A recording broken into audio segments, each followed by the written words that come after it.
It is a pleasure to have you on. Thank You are here, of course, to talk about your fantastic new book, Murder Under the Mistletoe. Are you planning to sell this during the Christmas period by any chance? Yes. Yeah. It's a sort of novella, and the idea is that you pop that in a stocking and you'll have a very happy guest recipient for the whole of the festive period. Because secretly, don't we all really fantasize about murder at Christmas? I think you do. Yes. Well, that's what I wanted to ask. Is this you in the pages of this novella, metering out your Christmas-based fantasies? Somebody get that, please. Well, I think everybody at some point during the festive period is going to feel a murderous impulse of some kind. And of course, you can't really say that, can you? Because it's all ding dong merrily on high and goodwill to all people and all that. But well, you tolerate people. you have to. Well, I mean, yes and no. But let me ask you, when it comes to Christmas Day, Yeah. you are a cook. So do you use cooking like I do, which is I mean, the as a kitchen. means to avoid people? Well, you see, I didn't have to go to vicar. So Christmas was actually, it was busy, but it did mean that once we'd shut up shop on Christmas Day, we then got the day just to ourselves. We would change into our onesies, actually. Nice. And then we Were would... they plain or were they animal? No, they were Christmas onesies. We had them just for Christmas Day. And then we would eat and drink and watch It's the Sound of Music. So that was Christmas after duty was done. But now, of course, I don't have that excuse. So the kitchen is always... But see, I like the kitchen. I don't really need an excuse to cook. I just like cooking all the time. No, so do I, because I never feel more at peace than when I'm cooking. But the great thing about cooking on Christmas Day, if you've got family around, is as Aunt Jean is wanging on about something that maybe she saw on GB News or something like that, you go, hold that thought, I just need to check the potatoes. And you never come back. Waiting on, there's a social area in the kitchen in the same place in my house, you see. So that's all going on. And also, I don't have, on my Christmas Day personnel, we're pretty much in agreement over the essentials, certainly in politics and also economics, so it'll probably be all right. Yes. No. I mean, try and surround yourself with like-minded people and you won't murder anyone under the mistletoe. Well, so we have, Christmas Day, I've got my partner's mum and brother coming. And the interesting one is Christmas traditions, because we have our Christmas traditions, he has his Christmas traditions, and we compromise around shove halfpenny. So they're bringing their Christmas shove halfpenny board, and we're going to play shove halfpenny as a acknowledgement of the Kent Christmas. I hope it doesn't develop into shove hate me. No, shove halfpenny. Shove halfpenny is a kind of gentle sort of. Just the sound of coin on board. And you don't really want to go the full risk or the full monopoly, not on Christmas Day, do you? It's too risky. So you were born in Northampton. I was, yeah. What were Christmases like as a kid? Oh, pretty good, actually. We lived in a village in Northamptonshire, and my whole family sort of lived in the same village pretty much. So there was me and my grandparents and my great-grandparents and my... Born of cobblers. All cobblers, yeah. All, which is not surprising in Northampton. Well, it's hard not to be a cobbler in Northampton. Although actually, do you know what cobbler is? No. Sort of shoemaker, the shoe repair. Yes. Technically. Yes. Yeah, so we grew up, so we lived in a village, we were practically shoemaker's colonised. just a shoemaker then? Yeah, we could say cordwainer, I think, yes, if of you wanted course. to do that. Yes. We are in the city of London where cordwainers once plied their trade. Yes. In fact, you could be a liveryman and a cordwainer. You know what I mean? Yes. Anyway, so there we all were, and we would have Christmas at home, and then there would be a tense discussion every year about where you went for the big lunch. My mum liked nothing more than 35 for Christmas. That would be her idea of heaven. Oh, really? Yeah. And was she a good cook? Really good cook, yeah. I mean, you wouldn't take that on if you weren't. She's not only a good cook, but she liked a sort of drama too. She used to run the WRVS, the Women's Royal Voluntary Society in Kettering, and she once had to cater for a nuclear explosion rehearsal, and she was just so happy. I've never seen anyone really be energized. It's a blend of her two favourite things. Cooking and a national nuclear, disaster and cooking. So she loved that, and she loved to, she was a great provider, and she went to domestic science college, so she did have a catering background, although it was more sort of finishing school, I think, and really, I don't know. But I mean, would it be fair to say that you were quite posh? Well, posh is a relative term, isn't it? Yeah. I mean, we weren't posh, but we were quite well off. Yeah. Because we had a family firm that had prospered and done really well. So we lived in what was the sort of millionaires row of Kettering, which there were no millionaires in it, no one that rich. But it was the sort of posh bit of Kettering, the houses on the hill, overlooking the town where the people worked in the factories, you see. So we felt posh, I think, but compared with kind of poshness on a wider scale, we weren't posh at all, really. And were your parents or family religious in any way? Nominally, both. My mother was quite, she believed in God, but God was obviously, English, and she liked handsome, she had a bit of a crush on the Provost of Leicester Cathedral, I remember that. And she was quite fond of the demon. That can happen. Okay, so she had a thing, she used to have a crush on clergy people. Just unavailable men. Well, I don't think my mother would have minded if they were unavailable. She'd set her mind to it. I don't think they would have been unavailable for long. She was very goal-oriented, my mum, we would say there. But underneath the kind of avuncular exterior, because you've had so many chapters to your life. I suppose so. Would you not say you were goal-orientated? Yeah, well, I'd say I'm pretty driven, I think. I mean, I hesitate to say it because it's the version of myself in my head is pretty much sort of mild, not very materialistic. But the version of myself out in the world is obviously much more driven and acquisitive than I'm comfortable to admit.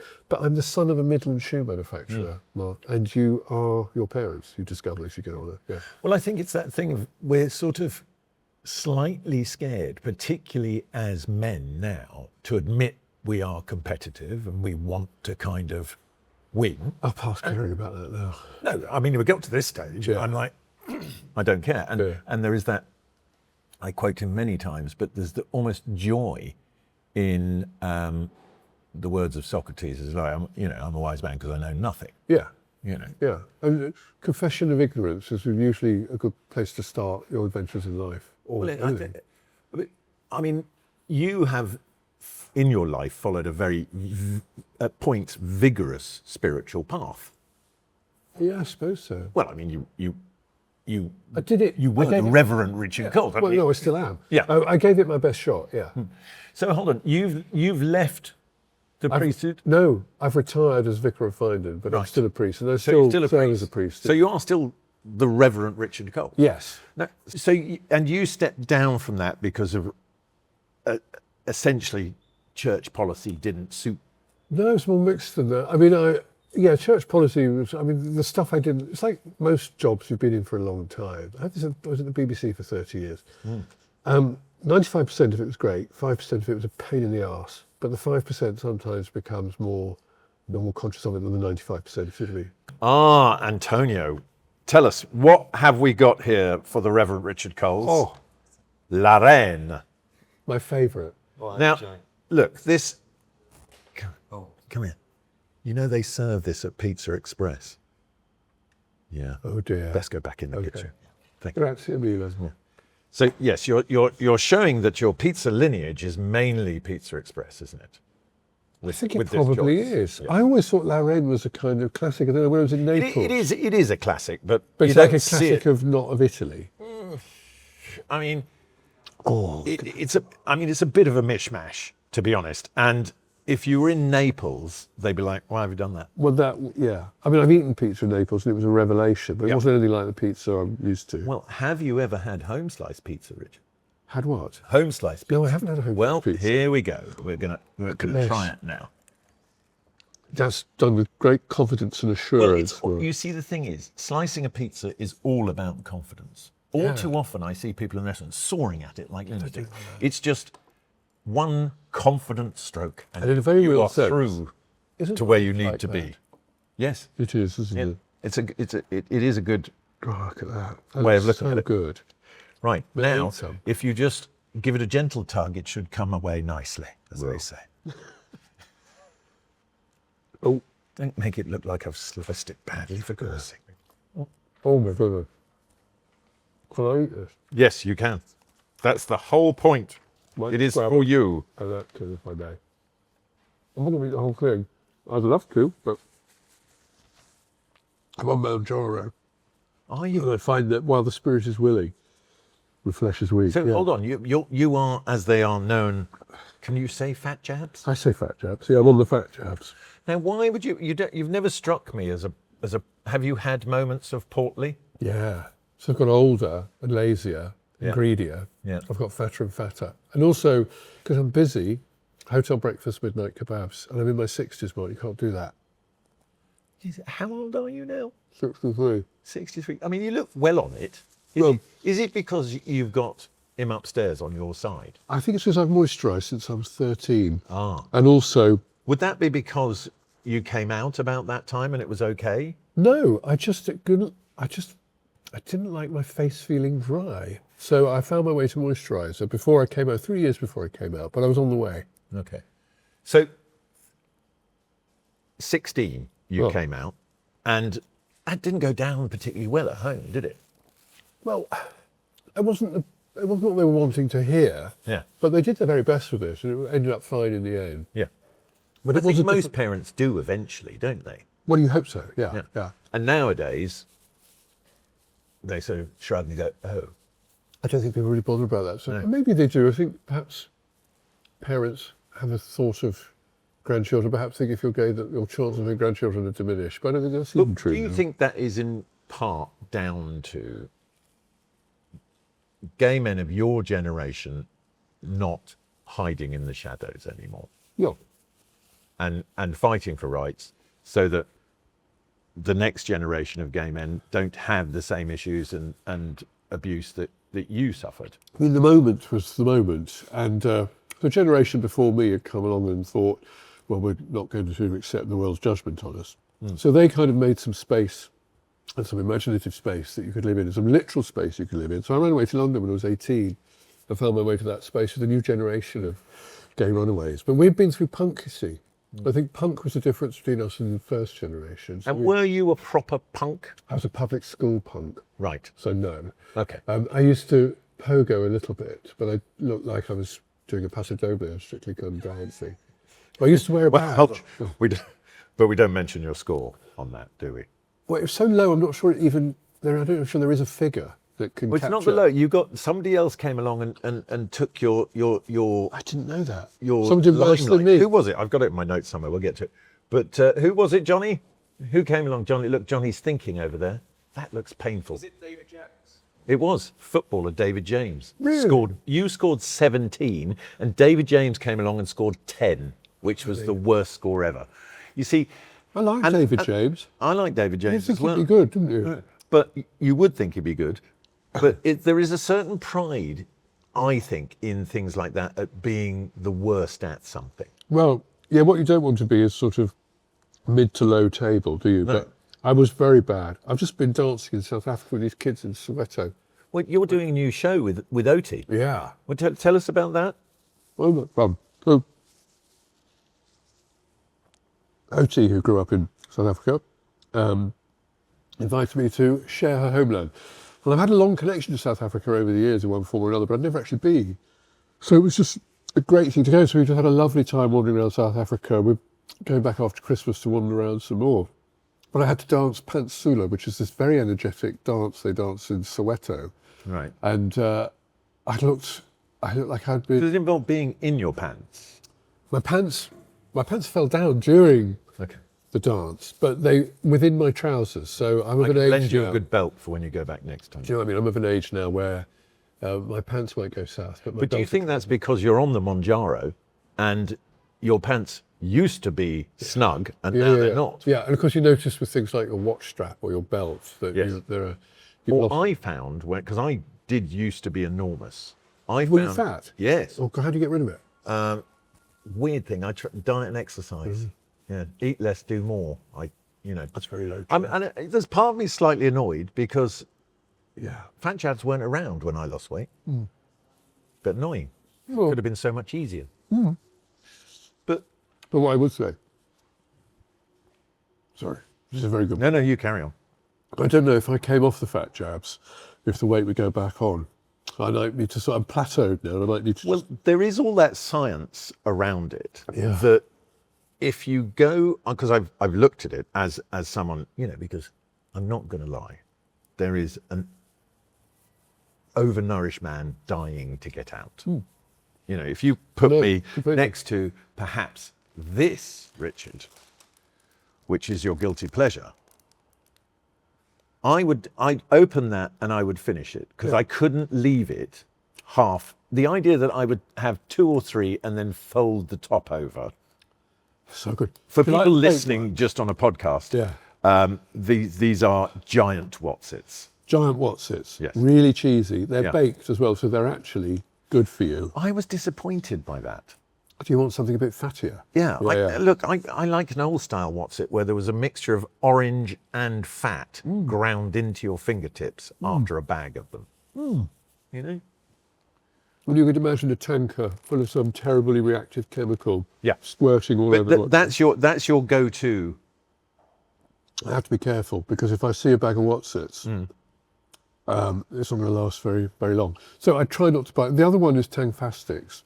Oh, love them, but I feel my teeth dissolve as I eat one. Yeah. Do you know, my wife, when she was pregnant with our son Harry, became obsessed by those. Literally, he was built on Tangfastics, that child.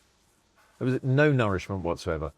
Were you always musical? Was the family musical? My father was tone deaf and my mother sang like a corncrake. So, but my grandfather was a pianist and my great aunt was a violinist and my grandmother was a pianist. So there's a lot of music around. I was a chorister when I was a kid, so very early on I was doing it. But excuse me, I always loved music. But you were a chorister as a kid and you went through that thing of when your voice breaks. We don't say that now, Mark. Don't we?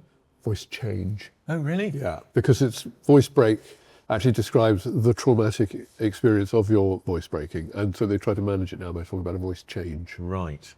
But yeah, it did break. But still, when you hear a teenage boy's voice go up and down, the room stops and laughs at you. So, I mean, I don't know why we're bothering to soften it. Well, see, if you're a chorister, I was head chorister as well. So by the time I was head chorister, it was my last year before my voice changed. And it meant I got all the solos and everything, which was great, but it was also very exposing. And I can remember singing, I think it was Thou Visitest the Earth. It's a lovely anthem by Maurice Greene that I very much like. And there was a solo treble line in it. And I fell off it. My voice just cracked on one of the notes. And I thought, that's me taken out at dawn and shot. And I was. So you get booted out at the age of 13 from being King of the Hill to being... So you kind of then floated around for a bit. Luckily, you could play some clarinet and some saxophone. And there was this sort of small 80s concern called Bronski Beat that you started to play for. Yeah, I played saxophone for Bronski Beat. And Jimmy and I have been friends long before Bronski Beat. And so I went off to play saxophone for them, which was my first... wasn't quite my first professional engagement because I'd busked before then on the Hungerford Bridge near Charing Cross Tube Station. And a man said that he would give me £20 if I stopped. I remember that. Little did he know, in a matter of moments, you'd be topping the chart. Yeah, you. As we vicar say. Yes, exactly. So, and then I did a bit of pit playing with theatre and stuff, just finding my way. Yeah. But because I played the saxophone was what got me my You could read music. Yeah, I mean, I was of course, I was competent at music theory, 4-part harmony. I always find it extraordinary when you read the list of, sort of music giants who couldn't read music. Yeah, although I mean, everyone from sort of McCartney to, I don't know, Liam Gallagher. That's not a very long line, that one, actually. There's more than one way of skinning the cat, right? But like lots of musicians in England, I came up through singing in a choir. So the great thing about that is you sing to a very high standard, or you try to sing to a very high standard, while you are literally in short trousers. So it's an amazing musical education, which meant that I could do things like do arrangements and all this stuff that I later did for a living. Yeah. But those Bronski Beat years, then the communards. Yes. And that was a very formative time for you, but also a changing time for the gay scene and gay culture and all that sort of thing. And the idea that an openly gay man was having #1 hits was very different. I mean, it was you, it was you guys, it was Boy George, it was all of a sudden, I think what was that terrible term? Gender benders. Do you remember that? Marilyn. Yeah. Yes, well, we weren't gender benders. Being called you'd be forced out of town. It would mean something, so you'd get cancelled for it now, wouldn't you? Yeah, I mean, it was, when we were just, I mean, I think I just always knew as soon as I was capable of thinking about such things that the livable life obliged me to be open and candid and honest about it. And that was a non-negotiable. The same with Jimmy. But were you involved in that whole sort of Blitz Club scene and I was everything? pretty thumpy for that. So yeah, I would have loved to have been, but I would never have got past the door. So we were more the look. Well, it was Steve Strange and Philip Salon. Who I later became pals with. Yeah. But I was so frightened because I'm a frumpy boy from Kettering. So to find yourself in those exalted. Well, didn't they do that thing where they held a mirror up? Well, yeah. And go, would you let you in? Yeah, well, I mean, honest answer, no, I wouldn't. So I felt very self-conscious and very frumpy, like the country cousin, you know? Yeah. Up in town and sort of, you know, getting it all wrong and standing on the wrong side of the escalator and all that sort of thing. And then when we were in a pop band, everyone was pleased to see us anyway. Yeah. So then it all sort of changed. And what was that like, suddenly being thrust into the limelight? Oh, it was lovely. You enjoyed it? Mostly. Some of it was really hard, but the rewards were so great. The benefits were so much greater than the cost. And I was very jealous of Jimmy because he rightly got all the applause and attention. And I felt slightly that he sucked up light and air that should have gone to me. And I did really resent that. And of course, you can't really say that because it's not an attractive thing, but it was the case, actually. I had to find a way of managing that. Was it that thing of, listen, you'd be nothing without me? No, I knew I would be nothing without him. That was the problem, you see, because no one was going to pay for him who played the piano, although I could do a creditable job of it. It was that thing about sort of standing next to someone with a spectacular, unique gift, because Jimmy is one of the most amazing musicians, amazing people you could meet. But also a man who has struggled with his own demons over the years as well. Yeah, well, I mean, and we're not talking out of school here. I mean, he's very open about, you know, what he went through. Were the excesses of that time part of what made you then go, I need a completely different lifestyle? No, they weren't excessive enough. So when I was in the band, I was so busy, Mark, because, you know, you've got lots to do. Look, you're disappointed. My lack of rock and roll lifestyle. Well, no, I had to be reasonably kind of measured. It was when I stopped doing the band, then I got into it. So I went to Ibiza for, it might have been a year, it might have been in summer, I don't know. What year was that? I think it was 1990, because I think it was Italia 90 was on, because it heard Nessun Dorma a lot, right? Yes.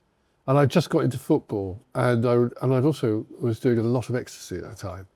In the clubs of Ibiza, and I had a marvellous time, but sort of the end of it was a bit hazy, and you know, moment of realisation where I thought I've really got to get my act together. But that was it was a heavy scene out there. I remember going out. The first time I went to Ibiza was 1985, Blimey. And it appeared that the only song they were playing in every single nightclub, over and over again, with lots of people dancing with fans, was Neville's song, Belouis Som's Imagination. Oh, yeah. And that was just on a loop. And that was kind of, you know, and it was the first time I took those kind of drugs and did all of that. And, you know, like any normal 15-year-old, hence I'm now 30 odd years sober. But, you know. Oh, I know. It's no point in going if you're not going to do it. Yeah. So that kind of, there was a sort of semi, as alcoholics might say, there was a moment of clarity where you went, I need a change of pace here. I've always had, I think, at heart a well-developed sense of self-preservation. And I realised that I was hitting territory where I thought it could go badly wrong. And I thought, get a grip. So I did. Do you know how I did that? I went to a garden centre and I bought some petunias and I planted out my window boxes in my house in Islington. And I remember thinking, oh, this is a kind of investment in a different future. They all died because I forgot to water them. Oh, there you go. Okay. Because I was going to say, if only my route to inner peace had been that simple. It wasn't that simple. It was a symbol. Do you know what I mean? But in terms of your spiritual path, you started out as a Catholic, a Roman Catholic. No. No? I started out as an atheist Anglican. Yes. Which is, we're good at that. Yeah. Atheist Anglicans are not unusual. And then when I got serious about it, I wanted something that was a bit more defined and I felt a bit more rigorous and a bit more demanding. And so I was a Roman Catholic. I did it for 9 years before I realised it actually was Church of England. And that, what was the difference for you? well, there's a sort of tentativeness about the Church of England, a reluctance to define things too sharply, that gives people room to live the necessary mess in your life, to live. fully, I think. So I quite like the way Anglicanism tries to steer a path between different positions. And when it does it well, I think that's very good. And when it does it badly, it's very annoying. But also like the hymns, you know. I grew up with the hymns, and so much of... So was it very much tied to the music, was a big draw? Yeah, but the music and the hymns are not just nice tunes, not just a soundtrack. They also contain what you need to know to be a happy Anglican. Well, I mean, I always say it's like, you know, various religions interpret the Bible, whereas Christian religions interpret the Bible in lots of different ways, very subtle but different ways. Or sometimes very marked. Yes. Yeah. And it's essentially a moral code book. I don't know that it is essentially that. It's not essentially... I think essentially it's the record of the human encounter with the divine. Right. But it's not a book. It's a library. Yes. And within that library, there are lots of different people thinking, saying, expressing, experiencing lots of different things. And when we try to turn it into a handbook, it often doesn't really come off because it doesn't have the sort of internal consistency that would support that, I think, although other Anglicans would be shouting at me now if they heard me say that. But I mean, it's an interesting thing. So part of my life and how I live my life is via the 12 steps. Yeah. And that is, whether people like it or not, it's a spiritual program. Well, the higher power. The higher power. Yeah. And whatever that means to you, it's left open. So it's a bit freer. Yeah. And I always say that, you know, people with addiction issues, you know, they'll say, oh, they're very complicated people. No, they're not. They're just brilliant at complicating their lives. Yeah, I think... And therefore, a simple program like that is exactly what they need. I think that's right. I think it's a lot of effort and a lot of hard work and imagination in sustaining an addiction, because it makes your life so difficult in so many ways that you really need to be properly committed to it. But you've had a lot of people in your life who have suffered forms of addiction around you. Yeah. And have there been those moments as the, whatever it would be, the enabler, the whoever, the role that you've taken in those relationships? Where's that put you emotionally and spiritually? Good question. I mean, I've noticed that, I mean, most people in my life do not have addiction issues, but my late husband died as a consequence of them, so I've been through the mill with that. And I've got my own history of unmeasured drug taking, really, although I don't think that's particularly me now. There are, I mean, in my life, I just noticed that there are people who have got that element in their lives I seem to be attracted to. The other interesting one is people who have poor or no relationship with their fathers. I'm always some of my friends would tick that box. Not me, I had a great relationship with my dad, but I don't know what that's about. You're obviously choosing for something, but I'm not sure what it is. Well, it's like Jimmy Carr always says about comics. The first question he asks any comic is, which one of your parents was ill? Yeah. You know, Yeah. and that, he says, is around about 90% of comics go, oh, it was my mum. Yeah. And I do think there is something about showbiz and jazz hands which must be compensatory in a way, because a sensible person does not spend his or her time going da da da da da da da da da da da da. Look at me, love me. Exactly. Look at me, love me. You would think there's a deficiency which one's attempting to make up, but that's not a good way of making up a deficiency. No, well, what happens is, as with even Jimmy, he got all the adoration in the world with Somerville, not Carr. Yeah. I mean, he's still getting it, but he got all the adoration in the world, and it didn't solve it. No. Whatever it was for him. I think we sometimes make the mistake of thinking that something that is perhaps we think is lacking in ourselves, we can fill from an external source. And actually you can't. It's your internal resources you need to mobilise. Well, I like that thing. The best explanation of spirituality I ever heard was the Archbishop when he was on Desert Island Discs. And Kirsty went, what? So what does spirituality mean to you? And you lean in. Oh, yeah. And he just went, the ability to cope. Oh, that's interesting. Which I loved. Yeah. I like it when it's boiled down to its simplest thing. I don't. I like it when you it's like vastly inflated. Well, you went to King's and studied theology and... I like the full fat, you see, Mark. I've never been one for a decaf. So you know what I mean? I like complicated, like big. I like. Yeah, you like to. You see, you may have a whiff of the addict about you in that need to complicate it, Gosh, to sort of almost keep it at a distance, or keep its ethereal element. It's very interesting.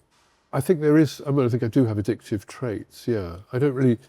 I went to Al-Anon, which is, you know, is a sister organisation to AA for people who have someone in their life who should be in AA, yes, or maybe not in AA, and it was just very interesting seeing that there was these interesting congruences between the people who had people in their lives who were trying to cope with addiction, and I wondered if we were sort of making choices in some way that we weren't fully aware of. I don't know.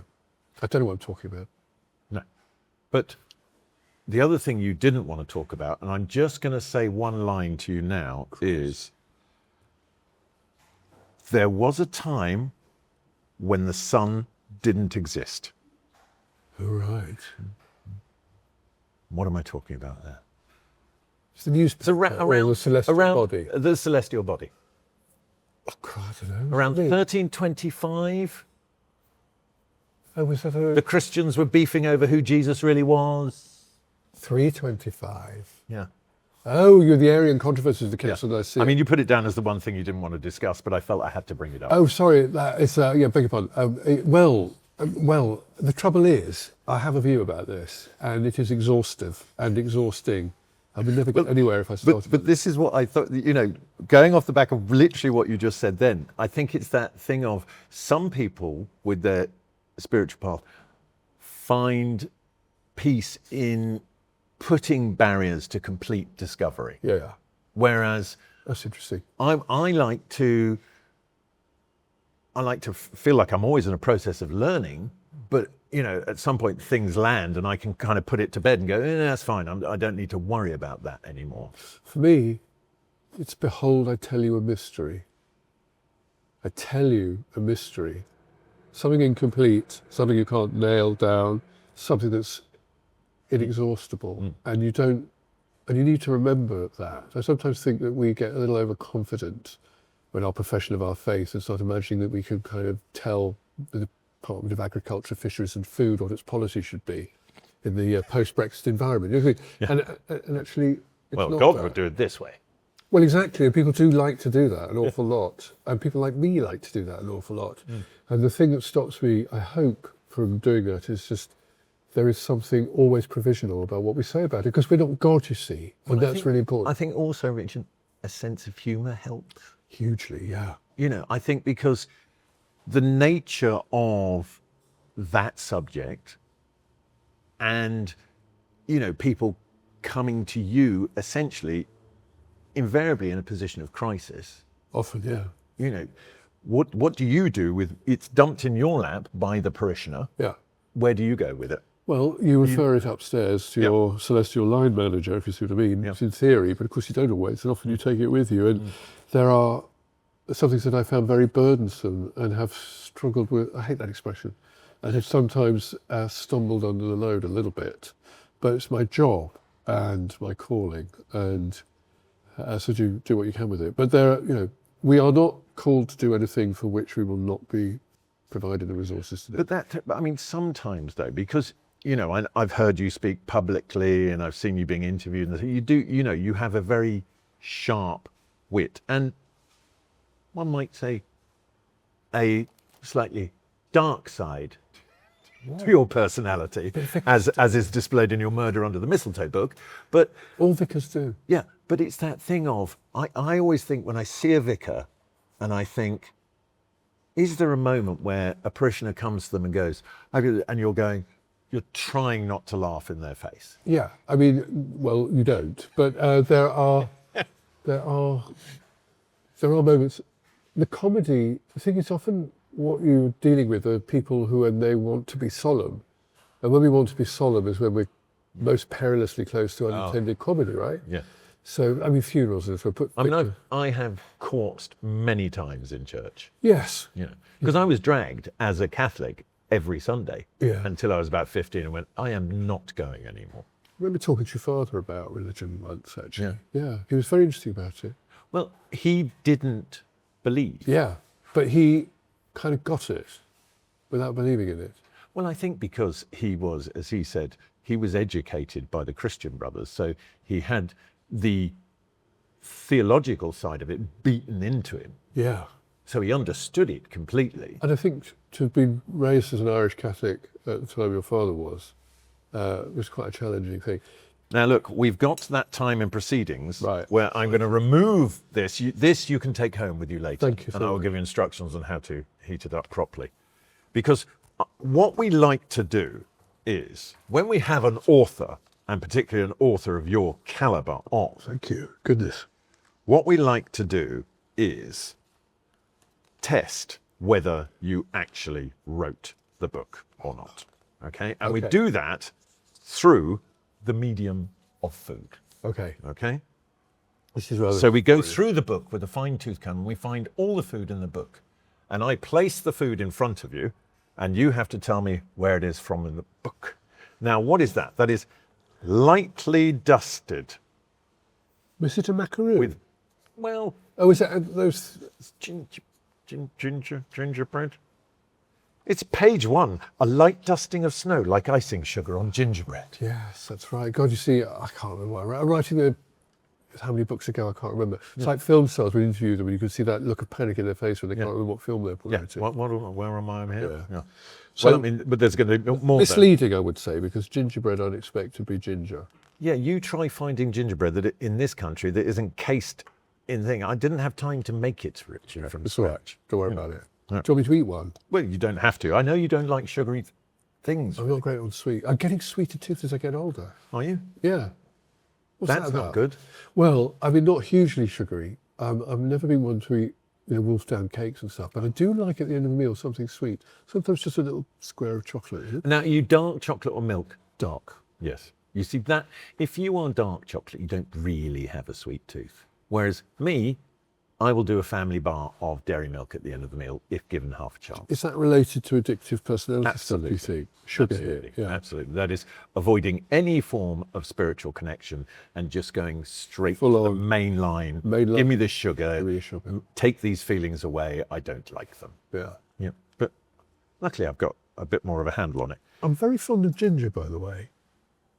Are you? I am. Well, I mean, I tried one. They are nice. I will. And I'm sure they are. Oh, no, here we go. I mean, the proper ones. Oh, The they are. Liekschen. What do they? How do they pronounce it? Liekschen biscuit, isn't it? I don't know. It's weird, long spelling. I should know, but I don't. Yeah, it's not bad. It's all right, isn't it? You see, you know what I'm very fond of? Parkin. Parkin is beautiful. My mother-in-law makes it, really. I like Parkin with cheddar cheese. So do I. It's very nice with cheddar cheese. Absolutely agree. Like a really It's a little properly different. vintage cheddar. Parkin, the Lancashire cheese. Yes, So good. yes. Now, we're going to go to the next one. Okay. Okay, are you ready for this? Oh, Oh, now. I know what these are. Marmalade sausages. Yes. One of my mother's triumphs. Honoria couldn't remember the last time she had a cocktail sausage, let alone one with marmalade. So these are in the book and inspired by your mother. She was she was an innovative cook. Competitive circle of friends. Just like I've got now, we've got a competitive Sort of circle. early adopters of Come Dine With Me, was it? It wasn't quite that formal, but they all went to Cordon Bleu, so they all did that. Oh, right. And then they all like Robert Carrier, Great Dishes of the World. Do you remember that book? Yes. I imagine that would have been part of your childhood, perhaps. Yeah, no, absolutely. Well, my mother was also an incredible cook. Yeah. And, that Robert Carrier book and Table Talk with Tovey, was that on your mother's show? I don't think it was. But do you remember that programme? No. John Tovey. I like the Galloping Gourmet. Oh, Graham Kerr. Graham Kerr. Do you remember him? Galloping One of the Gourmet. sausages. Yeah, no, please do. They're yours. I mean, marmalade sausage. I noticed it made a bit of a comeback last year. Yeah, it's good. I mean, I like Well, really well. crispy bacon in a sandwich, more butter than is safe, and a little smear of marmalade. It's a nice combination, Yeah, that. I'd go for that. That kind of sweet, sour kind of thing. But it has to be like a Seville. It's got to be a sharp Tawny marmalade. one, yeah. Yeah, which is what, that's a tawny marmalade, that. Well, look, I don't know if you're ready for this, but we're doing it anyway. Okay. But it's time for me to bestow upon you. Hold on, I've got it down here. I've got a rather fetching one for you this Oh, week. I say. It's your Spooning with Mark Wogan Blindfold from our friends at Smug. I've gone pink with palm trees. I don't know if that's you. Not really, but I'll happily wear. It actually looks like a bra. Yes, they do. But they're very good for your eyelashes. They won't take your false eyelashes off, which is good. I'm just going to move all this out of the way. I'm going to pull in your first spoon. Now, I am going to feed you, Richard. Okay. So it is an exercise in trust. All right. Tell me when. But I'm rather pleased with this. I'm going to get all the elements onto a fork for you here. Cut it on like that. There we go. This, it's got, oh, I don't want to give you too big a mouthful. So. Say when. I will, don't you worry. I think I can get that on that spoon there like that. Okay, here we go, Richard. Open wide, very wide. There we go. Lovely, lovely. I've made a terrible mess for you there. Here's a little napkin. You can dab that away. I like the way you had it. You managed to get all of that in. It's very good. Tell me, what are the flavors? What are the textures? What have we got? Well, it's spaghetti or pasta. Yes. And that's Bottarga. Yes. Well, I love Bottarga. Yes. I think I've done an absolute winner here. Take the blindfold off, because you put as your favorite things peas, purple sprouting broccoli, caviar, and Bottarga. And if anybody could get those all into one dish, that would be amazing. You did. And I have. That's brilliant. Isn't it interesting? Because you taste the food with your eyes, as Robert Carrier used to say. How right. When you can't see it, it's the hit that you get, isn't it? And there's the Bottarga, which I love. Also, nice hit chili in there as well. Yes. Well, I just think that simple thing of garlic, oil, the pasta cooking water, chili, and the Bottarga, and then just a little bit of Parmesan just to kind of bring some richness to it. I like extra also richness to it. small bits, not big bits. That's No. good. Well, there's nothing worse, is there? Because you can't, if the bits are too big, you can't get them into your mouth. So have I achieved? I would happily eat that every day for the rest of my life. Good. I might have it as my last meal before my execution. If you're available. If I'm available, I will come and try and stop the execution first. But if I can't, I'll cook that for you. What do you think about Bottarga? I love it. I love it. How do we live without it? But it's one of those things that people fear it, because if you tell them what it is, they're like, oh, good God, no, I don't want that. But if you just shave it over their food and they eat it, go, oh my God, this has got such a deep flavour. What is it? You go, that's the birthing sack of a grey mullet, dried. Yeah. Enjoy it. Bottarga is a better sell, I think. No, absolutely. Thank you. It's delicious. Made my nose run a little bit. Well, I love it. You have a quick blow. Thank you. Thank you. It's delicious. I can eat the whole thing. This is one of many books that you've written. Do you love writing? Because this Murder Under the Mistletoe it's one of those ones I like the length of it. You pick it up and you don't put it down until it's done. That's good. Yeah. Hoping that on Christmas afternoon, when people are just desperate to zone out, they'll zone in. But it is also, you write characters interestingly. I love to, I love writing, and I used to write a lot of non-fiction, really, and I put off fiction. Did I put it off? But then I thought I wanted to start to create people and places, and then, although someone said my non-fiction read like fiction anyway, so that's not so big a leap. But well, I mean, it was 2016. It was Bringing the Sheaves. Fathomless Riches was the first one. Yeah. And then Bringing in the Sheaves. No, before that I'd written some books about saints, actually. I'm reading the book I'm writing at the moment. It's my 16th book, if you include my academic thesis, which has not been read by anybody, literally, no one. No? Yeah. I mean, if you WhatsApp it to me. How interested are you in the history of the texture of transmission of the Greek text of the Epistle to the Ephesians? I'm not, but I know someone who is. And no one is interested. But that's what I mean. It's that you're a detail person. Well, do you know that's interesting? Because I think what I like about writing is that you have to do architecture, right? You have to know where this is going, but you also have to do interior design. You need to get the taps right. So often those things are separate things. So when I did my house up, there was an architect who did the architecture and an interior designer who did the interior design. I thought, I want to do both of those things. And also, have you had, this architect came out, so he was saying, one of the moments of realisation of my life, he stood before me, he was holding these two tiles for the bathroom, and he said, which one do you prefer? They were identical. I said, Giovanni, they're identical. And he says, no, they're not. This one is crema anglaise, and this one is sunburst thing. It's the same bloody thing. Couldn't see it. So I had to really look and concentrate. And one of the things I learned, I lived in a monastery for 2 years, and that was a really, really good experience because I learned to concentrate. Because there's no noise, no talking, nothing much happens. You do the same thing every day, and a lot of that is doing nothing.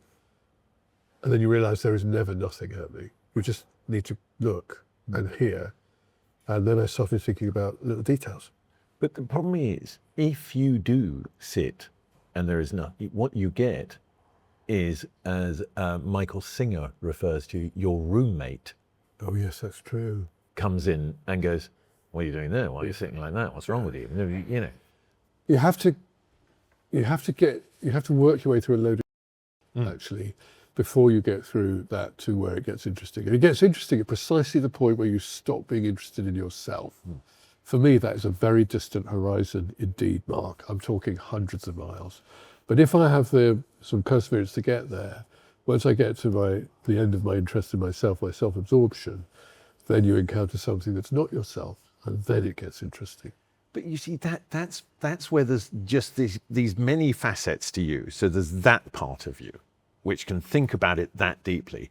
And then there's the other part of you that will put yourself in sequins, put yourself in a jungle, do all of that. Yeah. What about celebrity traitors? Are you going to do that? God, if they asked me, I'd kill to do it. Yes, I'd love to do it. Would you like to be a faithful? Well, I think you have to say faithful, pretend that you would like to be a faithful, but no, I wouldn't be a traitor, of course. I want to be the traitor of traitors, really. Yeah.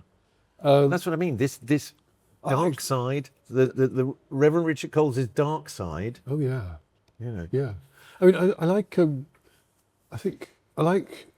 It's just one of the reasons why I like Mrs. Brown's Boys. And I remember saying that to a journalist once. He looked down his nose at me for it, and I realised at that moment why I like it. I like coarse humour. I like show business. I like prime time on ITV, because I think it rescues me from pomposity. Well, I hope it does. I mean, I could be pompous for England. So no, if you're not, it's like I've seen you speak after dinner in front of what would not necessarily be your crowd. Yeah. And just win them. Well, I love completely. I love that. And that's, you don't do that kind of gig per se unless you are competitive. That's true. Also, I'm extremely nosy, and I'm really, really interested in other people. And as I get older, I'm more and more interested in people who aren't like me, right? Because I kind of people who are like me, I've got an idea about what we might be thinking. I'm really interested in what people who aren't like me are thinking. So I like to go to places where I wouldn't normally go, and sometimes I mean in the world, and sometimes I mean in an evening, and just hang out with people. And I think if you go into that with a sort of goodwill, people are forthcoming, and perhaps also maybe, I think also it's one of the things that I like about being on television. So many things I like about being on television. What are things I like about being on television? Mainly the money. Well, that's nice.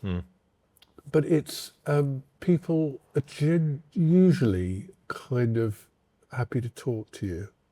You don't really have to work too hard. Sometimes you do. But if you've been on television, you have this sort of curiosity. It sometimes piques people's curiosity and also familiarity. So often they will talk to you. Because they assume they know you, because you've been in the haunted fish tank and you're in their house. Because they might deeply dislike you too, and sometimes that happens. I do have to attack you again with another spoon now. So are you ready? Yeah. For your final spoon, sir. Blindfold on, please. It's on. Here we go. Now, your second and final spoon. Again, I have to say I'm rather pleased with this one. I think it looks very pretty. You might just want to I'm going to feed this to you, and you might just want to take a bite. Okay. It's quite big. I think if you took it all, it would be disastrous. Right. Oh, no, not disgusting, but just it might be too much. So open wide, and then I'll put it half in, take a bite. There we go. Now tell me, flavours, textures? You bastard, you're giving me beetroot. Straight away. Yes, but hold on. You All right. know what? That's not bad. Oh, you see, do you know why? We've got the raspberry in there. Exactly, which you love. Oh, that's really wicked of you, because that's the thing I loathe and the thing I love. Go on, take the blindfold. So I've done a little deep fried potato rosti there, Oh my goodness. and that's got goat cheese, thinly sliced pickled beetroot, and then I've dressed it with a little raspberry vinaigrette over the top. But fresh raspberry I have to vinaigrette. say, Mark, that was delicious. And I would never, if I'd seen it on a menu, I wouldn't have ordered it. If I'd seen it on a dish, I think I might have ordered it. You see, so thus proving my theory. Is there such a thing as a bad ingredient? Because most of that will be because you got fed Pickled beetroot. pickled beetroot as a kid Yeah. and thought that's the most revolting thing on earth. One of the reasons why I've got a food thing is because my school was not catered for generously or well. And I just had the misery of school, and I was quite miserable at school, not entirely, but one of the worst miseries was just this terrible food we got. I mean, it was shockingly bad. Yeah. Elizabeth David wrote about visiting a restaurant in 1947, I think it was Hay on Wye or Ross on Wye, and saying it wasn't just the food was bad, the food was an assault on everything that could possibly be described as nice or civilised or lovely, you know? It was like that. It was like And a to be fair, vindictive. she did know what she was talking about. It was vindictive catering. It was, my life is awful. I'm going to make yours awful too. And I think that's what made me, my father was the same actually. My father loved, so he grew up, he was in boarding school in the war, and it was awful, rationing. And then after the war, the coldest winter on record, miserable, rationing, cold, horrible. And so his father illegally moved the family to the south of France, to Joie-les-Peurs. I think he paid for it in shoes because it was illegal. And my father remembers getting on a plane. That's a lot of shoes. There was a lot of shoes. Getting on a plane at London Airport, as it was then. And for some reason, he flew with the Duke Ellington Orchestra. A little detail that's not germane to the story. And then he remembers coming over from grey, horrible, miserable, cold England and stepping off at the airport at Nice, I think it was. They go to Joie-les-Peurs, sitting on a terrace and having soup de poisson, and it was an chablis and just deliciousness on deliciousness, and realising he'd been living in a dark cave and suddenly stepped out into a glorious sunlit day. I had a lovely dinner. I was at Chorley Football Club a couple of weekends ago for the match. We played Worksop in the FA Cup, the FA Trophy, second round. And my brother-in-law had put this connected with their mascot, Victor the Magpie. And He's not allowed to work actor, is he? no, he's not. He looks after Victor the Magpie, who's their mascot. He's not Victor the Magpie. Good name, Victor the Magpie is a magpie. Okay. But we had lunch in the club, and we had chicken curry with rice and chips and a cup of tea, and then apple crumble with custard. It was absolutely delicious. Sometimes simple is best. Nothing wrong with simple. You can get lost in the fancy ingredients.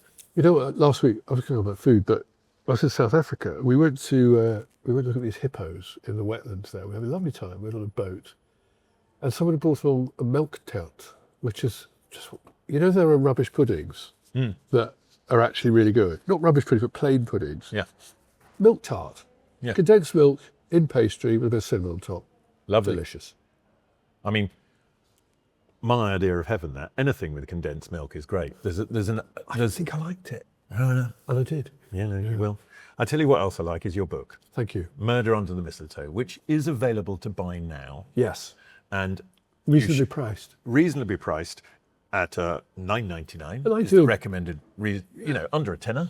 An ideal gift. It's an ideal gift Anyone. for anyone. Yeah. And I'm going to get you to sign mine, and then I'll give it to someone else. I'll be delighted. Brilliant. Shall I just say, dear blank, Yes, Richard, then you can fill it in. Yeah. But can I say, so that was really delicious, and that was really delicious. And I just wish we could do that without it being a programme. Well, we can. Yeah. Why don't we? Let's do it. I will cook that for you properly. Thank you. Well, I want to cook you something too, but I would feel rather outclassed. No. You know what my favourite food is? Baked beans on toast. No. Anything anybody else cooks for me. Really? Yeah. So As long as there's a bit of passion and love in it. I was really surprised about chef, not at all surprised now, but how often when chefs go home, how often they have beans on toast. Yeah. And when I've done it, I've sometimes helped, not got in the way in someone's kitchen in a restaurant, because I like all that. And I was surprised at how little appetite you have at the end of it. Mm. You just don't want to eat anything fancy or anything at all. Well, that is the thing, because you're around the food. There's no surprise that you're around the food the whole time. That's the problem. Yeah. Well, you're around books the whole time. This is a great book. Sorry, Thank you. Somebody's fallen over there, but don't worry. If they need me, I'm available with you. But thank you, Richard, and thank you for being a sport, and thank you for actually enjoying the food and not spitting it out, because we've had a few spitters recently. No. But, What was I don't know. We can't get into that. Well, we'll talk about it. But that is all for this week. Huge thanks to Reverend Richard Coles, and his new book, Murder Under the Mistletoe, is out now. That is all for this week. Of course, I will be back next week with another very special guest, and I will be challenging the food that they think they love and the food that they think they hate. And they will, of course, be blindfolded. If you like what we're doing here, search us out across social media with Spooning at Mark Wogan, and you will find all sorts of information about this podcast. It is available wherever you get your podcasts from, and on the Virgin YouTube channel in glorious Technicolor as well. And if you haven't had enough of me, you can find me on Virgin Chilled 10 till 2 Saturdays and Sundays at the weekend. But until next time, stay beautiful.